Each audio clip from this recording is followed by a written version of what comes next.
Okay, well, before my phone so rudely cut me off for storage space, where was I? Okay, I'd requested that he do me one last favor and fulfill my request to get a Lyme test. But of course, I didn't know which one to request. Well, he sent me for the Western blot or whatever Lyme test. He sent me to lab for it. He calls me back about a week later, requesting that I call him. And it was too late in the day to call him back then, because he'd called me at closing. So I tried to catch him first thing the next morning.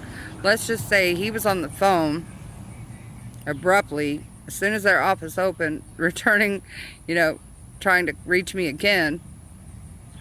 And I think it really floored the man, because he was so quick to, when I told him what I had, when I went to his office, he was so quick to just click on the first link and insult my intelligence right there in front of him. Even though I told him that first link you click on is going to say I'm just a middle-aged crazy lady and that I have delusional parasitosis. Sure enough, that's the first link he clicked on. I told him, don't do that.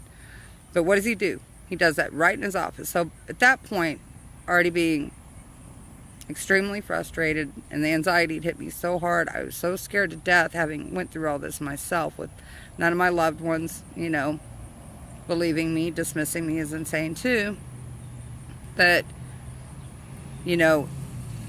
I busted into tears. I really kind of insulted me there. And I simply asked him, do me one last favor. Send me for that Lyme test. He asked if I'd traveled out of the country. No, sir. Why? Well, because we haven't had anyone with Lyme disease in the state of Texas. There's only like 6 cases, I think he told me at the time when I had him test me. And this was, I don't know, I want to say it's been a good year and a half ago when he tested me. And that I did, in fact, come up unequivocally positive. Then he put me on, doxycycline for 3 weeks, and told me that it was photosensitive and whatnot. Well, then back a couple months ago, I went to revisit this doctor. They'd called me in, wanted me to do some lab work, what have you. And I requested once again to test me for the Lyme. And so he did, but it was an in-office thing. And reflecting back now, this is why I bring it up, because although I'm not focusing on the Morgellons, and I'm not trying to go to the doctors to ask them for help anymore, I'm trying my own approach at this, is that I know many of you still are. And what I discovered is that although this last round I tested negative, that since then I'd stumbled across some information stating that a lot of doctors know that Lyme test comes up false negative. And so I know it's important to tell you guys that, in case y'all don't already know, so that you know to ask your doctor about that, and perhaps ask them to test you again if that's something important to you.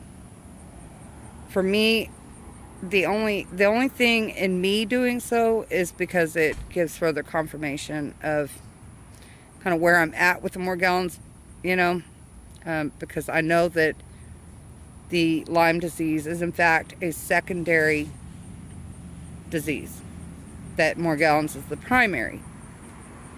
So I just wanted to bring that up to you guys and bring that to y'all's attention, in case you didn't already know. See, because I've been through so many doctors, between depression, suicide, and my back, I've gotten to a point, I just want to enjoy my life the best that I'm capable, without sitting around in doctors' offices and hospitals. So that's why I'm doing my own thing. But I know that many of y'all are still frantically seeking to, find the means in which to combat, the Morgellons or the Lyme. So I just wanted to bring that up to you guys. Me, I've gotten to a point, enough's enough, and I'm just exhausted from doctors, hospitals, you name it.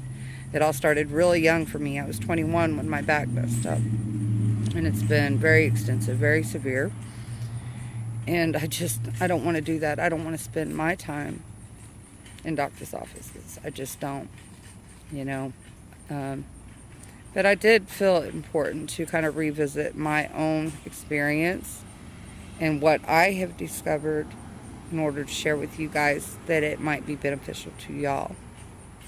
So stay strong, because, you know, as your fellow sister afflicted with Morgellons, I know what you guys are going through, sorry. And my heart goes out to you guys, as well as my prayers. Just try to stay strong, guys. Much love as always. Snugglebug.